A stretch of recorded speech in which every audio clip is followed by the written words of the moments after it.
Big day for former President Donald Trump in New York. Two separate legal cases against him come to a head today. CBS News Philadelphia's Howard Monroe is here to break it all down for us. Good morning, Howard. Good morning to you, Jim. Now, these two legal cases, they could cement what might be the former president's greatest fears, a criminal conviction and public perception that he's not as wealthy as he claims to be. The clock is ticking for former President Donald Trump. In just hours, he'll need to post a nearly $500 million bond in order to satisfy his New York civil fraud case judgment. Otherwise, the state could begin seizing properties to pay for it.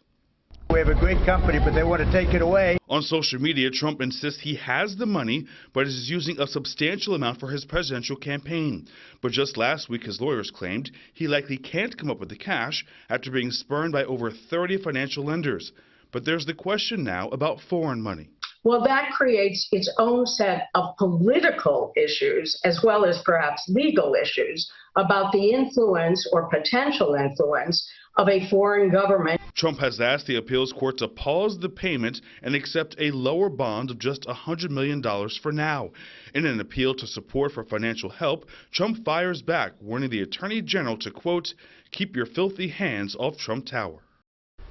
However, seizing Trump's assets will not be an easy process. This could take weeks or even months. We'll send it back to you, Janelle. All right, of course, we'll continue to follow that closely. Howard, thank you for that. Meanwhile, Treasury Secretary Janet Yellen says the Senate's approval of a $1.2 trillion government funding bill early Saturday will allow the U.S. to lend up to $21 billion to an international monetary fund trust to help some of the world's poorest countries.